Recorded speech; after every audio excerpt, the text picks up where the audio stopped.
Trucking news with an opinion. Trump signed an executive order on Monday requiring anyone with a CDL to be able to speak, read, and write the English language. This is amazing news for all of us. We are very excited about this. Our industry has been in an uproar these last couple of years, just sick and tired and fed up with people driving with their feet on the dashboards, running around in flip-flops while they're driving and at truck stops, and not being able to speak the English language, and causing catastrophic events on our highways and keeping trucking in a bad negative light. That's for sure.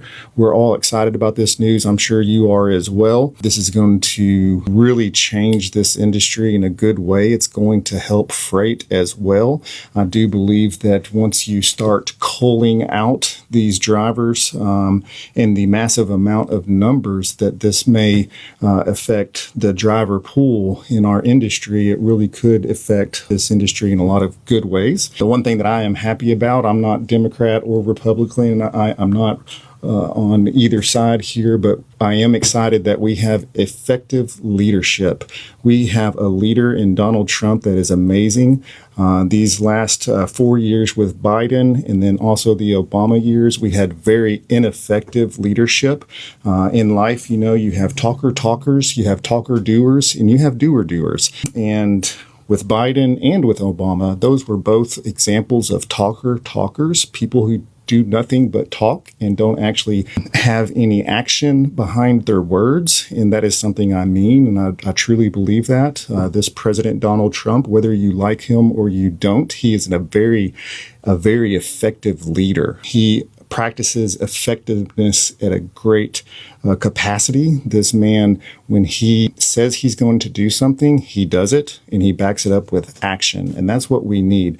The trucking industry as a whole needs a lot of help right now from the FMCSA and from our government. We need to be deregulated as well. I'm calling on you guys to help us. I'm calling on you, Trump, specifically, and you are doing what you say that you were going to do when you were elected, and we are all very proud of that and very happy for that. But we really want you to continue to keep your eyes on the trucking industry. It is struggling greatly. And one thing that I do need to let you know and remember, that when there was a pandemic that was weaponized politically in this country, you needed us. You needed the trucking industry. We are essential. We are tasked with making sure that the supply chain is operational and that you're getting food and groceries to these grocery stores. And I'm telling you what, if you go back and you look at the COVID days, the only thing that was missing from that government falling, literally, or you having an uproar and someone trying to take over this government in a different way, the only thing that you were missing was the supply chain to be broken. And if that supply chain would have been broken, you got to understand, we all only have 2 to 3 days worth of groceries at our house, and this whole nation is only going to be able to take care of itself for 2 to 3 days once those grocery stores' doors close. So imagine if all of a sudden those grocery stores cannot get groceries to their businesses and the American people cannot get groceries. You know what kind of havoc that's going to wreak on this country? Do you understand what that's going to do to your government? Do you understand what that's going to do to this economy when you all of a sudden cannot get groceries delivered to your location? So that's how important the trucking industry is, and we have been put on the back burner for far too long by these Democrats, by Biden, and by Obama. We have experienced a full 12 years of misleadership and inactive leaders, people who are not effective and cannot do their jobs properly. And, like I said, I'm not for Democrats or Republicans, either one over the other. What I am into is extremely good leadership and extremely effective leadership. And that's what Trump is. Thank goodness for this. Thank goodness for this executive order that he has signed. This is laws and rules that have been in place since 2016, so let's not get it twisted, but they just have not been enforced. And so now whenever you get pulled over driving with a CDL, if you cannot read English, you cannot speak English, and you cannot function or read signs and all that, we're going to pull you off the highways, and that's good. This whole trucking industry and this our whole economy and society needs checks and balances, and we need to be held accountable. We need these drivers to be held accountable. And this is just what's going to make our roads safer, which is great. We're all for safety. It'll cause less accidents. It's going to cause less catastrophic events, and it's going to cause less deaths. And that's what we really want. And then on the flip side, it's going to help rates. It's going to help the trucking industry. It's going to help us get healthier. I don't know if it's thousands, tens of thousands, or millions of truck drivers that may be culled out of that driver pool. And that's something healthy for us, because all these foreigners coming in and not being able to speak English and just taking over our industry and flooding our market with drivers. We don't need that many drivers. So let's start culling out these bad seeds. I mean, you're doing the same thing with the border and with immigration, and you are deporting people on a massive scale, and that is going to do nothing but help our economy. And now you're doing the exact same thing for the trucking industry, and that is just great. It's going to help rates. It's going to help everything. But I really am begging you and asking you, President Trump, and FMCSA and everyone that's underneath you, please start paying more attention to the trucking industry. Let's get some deregulation. Let's get rid of these ELDs. Let's start deregulating this industry to where it can be effective and sustainable, and it can thrive like it did in previous years, like in the 80s and earlier than then. You've already signed executive orders to, cancel emissions at the tailpipe, and we're real happy about that. We can't wait to see how that affects our industry. But President Trump, I am calling on you. We all are in the trucking industry. We want you to pay a keen attention to this industry and start making some changes for us, because owner-operators need to make more money. Regular truck drivers for companies need to make more money. Small fleets need to make more money. And all these transportation companies need to make more money. So I just wanted to say thank you to our effective leadership and Donald Trump and everyone. And I hope everybody else is excited about this news. Our roads are going to be safer, and our industry is going to get stronger. Anyways, Andrew Oliver with OTC Trucking News, News with Opinion. I hope you guys have a good day. Thank you. Traffic in Thomasville killing 2 people, injuring 4 others, is behind bars. We broke this story yesterday afternoon here on WKRG with exclusive dash cam footage of the impact. You're about to see that video, and it is very difficult to watch. As WKRG News 5's Haley Kennedy explains, that truck driver is not from America, and the FBI is now investigating. The moment of impact caught on dash cam video. Now you're talking about an 80,000-pound missile. So it wouldn't take a lot of speed there to be devastating. And of course it was like a bomb went off. The driver of that semi-truck, 45-year-old Andre Dontate, a truck driver for U.S. Transportation Company. Dontate in the U.S. on a work visa from Ukraine, now in the Clark County Jail, charged with 2 counts of vehicular manslaughter. But they're going to pay. We can't bring the loved ones back that were lost yesterday, but we can simply make the ones responsible pay. The crash killing 37-year-old Ashley Marie Springer McDonald, a single mom of 2, and Wilcox County football coach, 53-year-old Woody Beck. All they did was they just stopped at a red light. It could have happened to anybody. That scene was right here Tuesday at the intersection of Highway 43 and South Industrial Park Drive. Video shows Dontate having no sign of stopping. Your common sense tells you something had to have happened medically or otherwise to cause this driver to go through this intersection. But police say the investigation says otherwise. No, there wasn't nothing wrong with that man. Mayor Sheldon Day hopes to figure out what training Dontate needed to drive a semi-truck in the U.S. and what it took to get his CDL certification. The mayor says the crash was due to pure negligence. Knowing that 2 people lost their lives and other people got injured, and the devastation is caused in this area, we need to get to the bottom of this. And I know that the investigative team is going to leave no stone unturned until they do that. Mayor Day says the black box in the truck has been obtained, and if the investigation reveals the truck was going faster than the 55-mile-per-hour speed limit, charges could be upgraded. In Thomasville, Haley Kennedy, WKRG News 5. You can find our full coverage on this deadly wreck. See statements from people who knew one of the victims, Wilcox Academy coach Woody Beck, on WKRG.com. And we are going to let you know if charges are upgraded. I'm talking about violent and deadly attacks on Americans by illegal immigrants in this country. It happens far too often. And while we often talk about those attacks in terms of parks and on big city streets, it's also happening on our roadways because a rule President Obama put in place that allows people who don't speak English and may be here illegally to drive commercial vehicles This doesn't on make our sense. highways. If I go to another country and I don't speak the language and I can't read the road signs, I'm going to do the right thing and not try to drive. Yeah. Makes sense. I don't know. Yeah. Newsmax crime correspondent Jason Matera joins us with more. Scott Miller, a devoted husband and grandfather, was sitting in traffic on his way home when a flatbed truck loaded with steel pipes barreled into the line of cars. Behind the wheel was Ignacio Cruz Mendoza, an illegal alien who lost control. The pipes broke free and crushed Miller to death on the spot.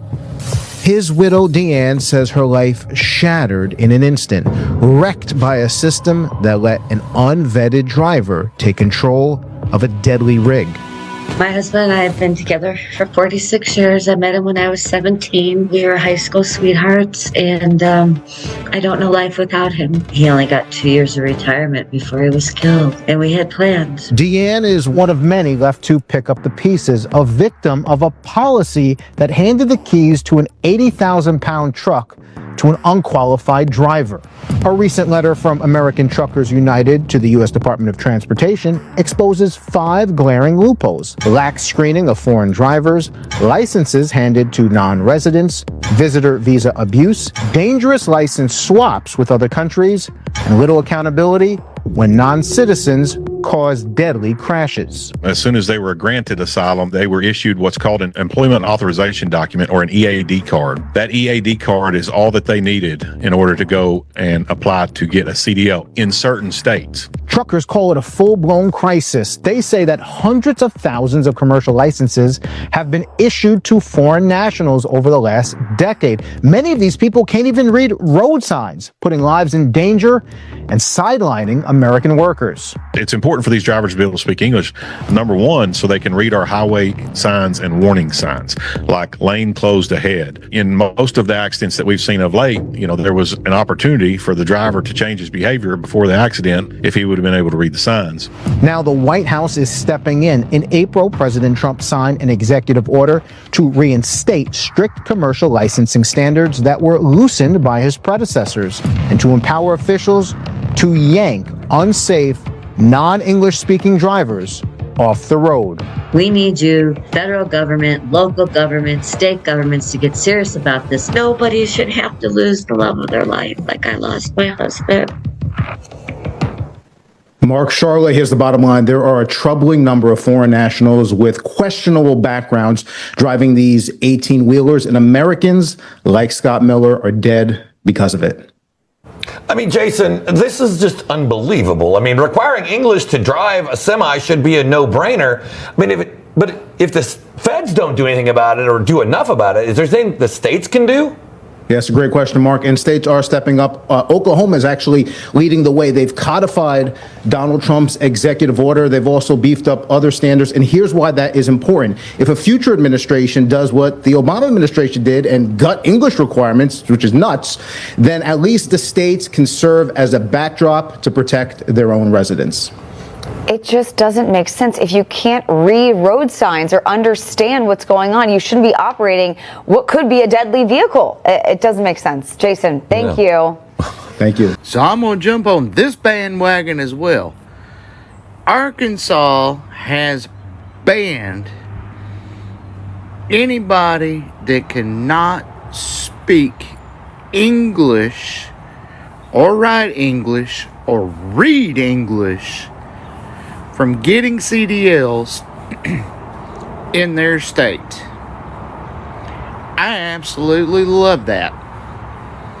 And I don't know why in the hell this hasn't shown up in front of Donald Trump immediately. I'm going to give you a good damn example of this shit. I won't name the company I worked for, but it's a worldwide transportation company. Retail company all over the world, and I had to deal with truck drivers consistently in the state of Texas that could not speak a lick of freaking English. I actually had to use Google Translate to communicate to these drivers. How in the hell are they driving on our roads and cannot read those signs? They should not be allowed on our roads if they cannot read, write, and speak the English language. Period. Comprehend, reading your signs or whatever, they're going to put you out of service. And they're going to confiscate your vehicle, your commercial vehicle, and also you get a $5,000 fine. This just went in effect today, June 25th, 2025. So there's a lot of drivers that's on the road that's at risk of getting put out of service. So get ready for it. I guess this country is about to make a big change. Y'all stay blessed. In DeKalb County, they were just ticketed for not speaking English, making them some of the first in the state ticketed under President Trump's executive order reinstating an English-speaking mandate. WAFF 48's Nick Ballinger spoke to truckers here in the Valley, getting their thoughts on this order being enforced since June 25th. Nick? Well, Margot, this mandate requiring all truck drivers to speak English has actually been on the books since the 1930s. Now, the president and CEO of the Alabama Trucking Association tells me that guidelines from the Obama administration loosened enforcement and lowered penalties. Now, this executive order brings back that original mandate, and we're already seeing Alabama state troopers enforcing it. This is a ticket written by a state trooper in DeKalb County against a truck driver from Texas. This one, the driver was from Florida. What they have in common? The tickets say the drivers couldn't speak English. The English language proficiency standard has been there for a long time. These are some of the first tickets issued after the president's executive order reinstated enforcement and penalties in late June. Mark Colson, the president and CEO of the Alabama Trucking Association, says the order reverses an Obama administration memo and now takes the driver off the road. It's all about safety. It's all about being able to read the rules of the road, being able to communicate with law enforcement and the general public. Huntsville truck driver Jose Reyes says he wasn't surprised to already see tickets written. This bilingual first-generation American says he's had to translate for drivers who have been in accidents before. I think it would be a shock to a lot of people. Drivers are out here on the road, they're operating, 80,000 pounds, and it's super dangerous. And they can't communicate, they can't read road signs. That's where the safety part of it comes in, is being able to get those drivers off the road because they can't read or write basic English. Corruption, where individuals paid bribes in exchange for skipping critical safety evaluations. The investigation also led us to arrest 5 additional individuals who are acting as brokers running local businesses that claim to assist with immigration paperwork, but instead arranged illegal transactions and funneled aliens from as far away as Miami to obtain licenses fraudulently. Let me be clear that putting untested, unqualified drivers, especially those with commercial licenses, on our roads is an unacceptable risk to every family in this state. These licenses were essentially sold, not earned. That means we have individuals on the road, possibly operating tractor trailers, who never demonstrated the basic skills to do so safely. It's not a paperwork issue. It's a direct threat to highway safety and a betrayal of the public trust. The scope of this investigation: yesterday we seized over $120,000 in illicit proceeds tied to this operation. Evidence suggests that hundreds, if not more than 1,000 fraudulent driver's licenses were issued as part of this scheme. It's been ongoing for over 2 years, and this investigation is continuing to be ongoing and will expand statewide as we work to identify those who receive licenses illegally and hold all parties accountable. Each license issued could result in felony criminal charges for the license holder, and our investigation will be expanded by our state partners to hold these individuals accountable. A search warrant was executed yesterday at a business in Callaway called Cuba Max, which is involved in processing immigration documents. Again, I want to commend the outstanding teamwork and partnership of our investigators. It's a multi-agency effort with close coordination between law enforcement, the tax collector's office, and other state and local partners. This is the kind of teamwork it takes to root out corruption and protect our citizens. I'd also like to commend our tax collector, Chuck Perdue. As soon as he was made aware of this investigation, he became an investigator himself. He worked with us closely to make sure that these individuals were held accountable. Certainly a difficult situation when individuals in your office choose to do the wrong thing, but the important part is that we hold them accountable when we do that. So, Chuck, thank you for your efforts.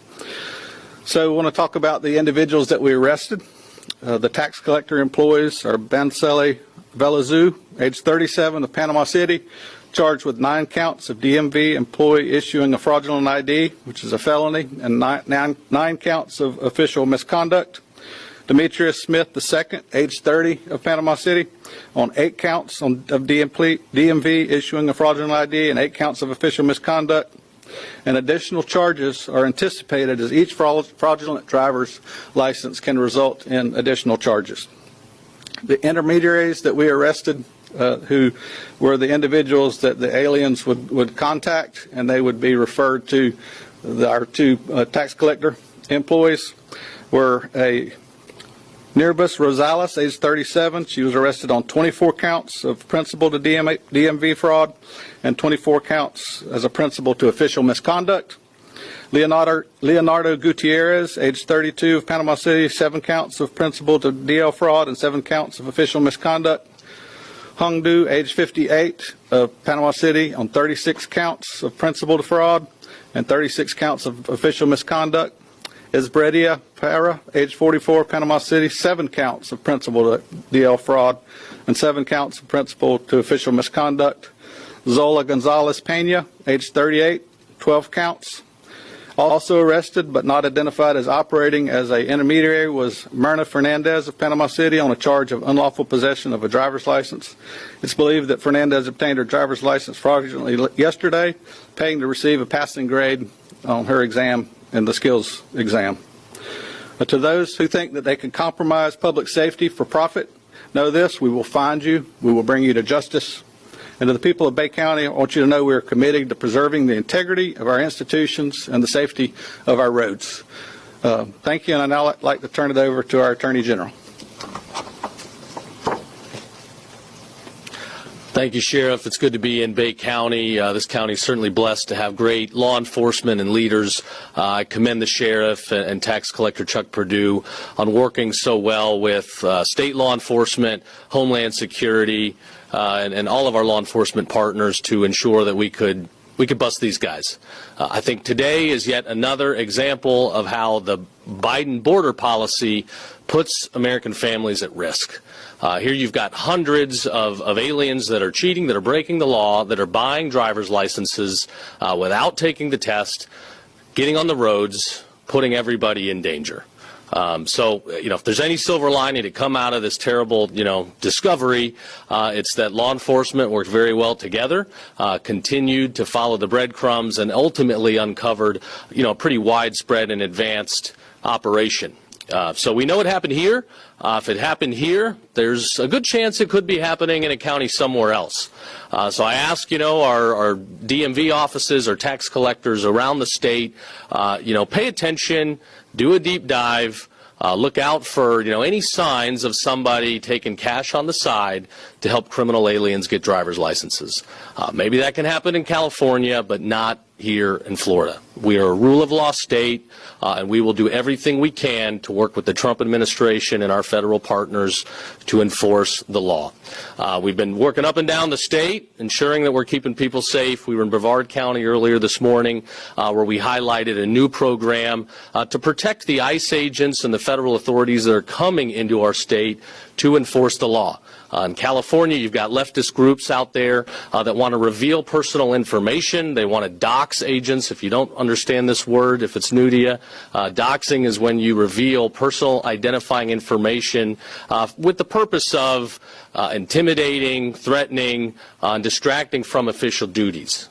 We want these guys here. They're protecting our families, and while they protect our families, we're going to protect theirs. So we've set up this new program where ICE and federal authorities can work with our troopers, and if there's any evidence of personal information getting out, we want to know. We'll ensure that we're doing routine checkups and get a detail to protect the agents and their families. As we go into the weekend, I know there's been, some rumblings about protests and demonstrations.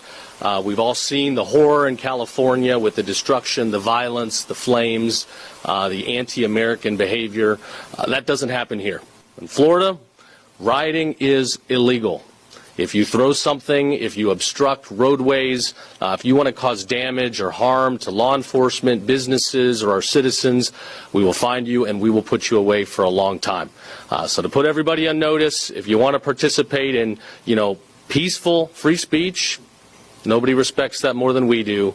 If you want to cause damage and destruction and engage in these violent demonstrations, we will shut it down fast. So again, a big thank you to the law enforcement here. Thanks to the sheriff for a very good job well done. Thanks to our federal partners. These were selling driver's license to more than 1,000 illegal migrants without making them go through testing, training, or vetting in what authorities are calling a major driver's license fraud scheme. They accepted cash payments to bypass the mandatory requirements such as written tests, skills tests, and proof of residency or legal presence. The more than 1,000 non-domiciled CDL'S were allegedly sold from a single DMV office in Florida. A non-domiciled CDL is a commercial driver's license issued by a state to individuals not domiciled in that state, meaning people who do not have their primary legal residence or permanent home in the state. So, illegal migrants who don't even live in the state of Florida were being issued CDLs without having to go through any required testing. In this case, the licenses were allegedly issued to illegal migrants without verifying eligibility, legal presence, or driving competency. This violates federal and Florida state requirements, which mandate proof of residency for first-time CDL applicants. American Truckers United sent out a warning about this very issue 4 months ago, alleging that Florida was one of 10 states, including California, Illinois, New York, Texas, and Pennsylvania, that are flooding the trucking industry with illegal foreign labor. They asserted that the scheme is part of a broader nationwide problem, with DMVs in multiple states issuing CDLs to illegal migrants en masse, potentially to undercut American truckers by providing cheaper labor. Many are now pointing to an incident in March of this year where 37-year-old Solomon Weldakil Araya crashed his semi-truck into 17 vehicles in Austin, Texas. Araya's tractor-trailer that was carrying goods for Amazon failed to slow down. 5 people were killed at the scene, including a child and an infant. 11 others were injured and taken to local hospitals. Araya was arrested by the Austin Police Department. He was initially issued a $1.2 million bond, but it was reduced to $7,000. Araya bonded out with conditions including GPS monitoring, random drug tests, and a ban on driving commercial vehicles.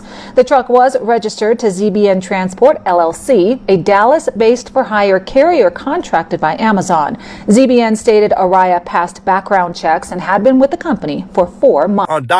They just got caught up in Florida for issuing CDLs to undocumented immigrants, commercial driver license to undocumented immigrants, and they did not pass any tests. They just gave them money for these licenses. And it was thousands of undocumented immigrants that they gave these CDLs to without passing any tests. And come to find out, they was using local businesses, pretending like they was helping these immigrants file paperwork, but instead these businesses was used for illegal transactions. 8 people was in on this scheme, and they found $120,000 in one of their apartments, cash. And getting these commercial driver's licenses is no easy task. You have people spending thousands of dollars to go to school just to pass these tests. And I can only imagine this is not only in Florida. It's just that Florida got busted. You know what I'm saying? Florida is the one that got caught. But I'm pretty sure this is nationwide. This is going on all over the place, not just Florida. Crazy fucking news out of Florida. The state of Florida. 8 employees from the DMV, Florida DMV, was selling CDL license to illegal immigrants. 8 employees selling CDL license to illegal immigrants. That shit is crazy. wow, no wonder the trucking industry, and it's not only Florida, no wonder the trucking industry is going, and it's not only Florida, it was 10 other states. They say it's 10 other states, including Florida, with that 10, that's doing the same shit. You can't make that up, man. That's crazy. And I know the hard work it takes to get a CDL license. I know all about it. You know, I done obtained my CDL license once. And it's hard work, man. The pre-trips inspection, the alley docking, the backing the trailer up, all that shit is rough, man. The studying before you got to study in a class before you get to physically study on the truck. Shit, man. And wow, and y'all was giving license, CDL license to illegal immigrants. Come on, America. Come on, Florida. Like, what the fuck? Y'all supposed to be this, y'all supposed to be the state. Like, come on, America. Like, look at this, man. 8 arrested in DMV fraud, driver license allegedly sold to illegal immigrants in Bay County, Florida. 8 people have been arrested after a joint investigation by the Bay County Sheriff Office and the Homeland Security investigation, where illegal immigrants were allegedly paying to get fraudulent driver's license. Like, America, what have we become? No wonder the trucking industry is just, wow.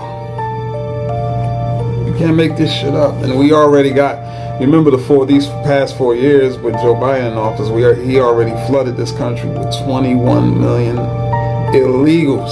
21 million. This is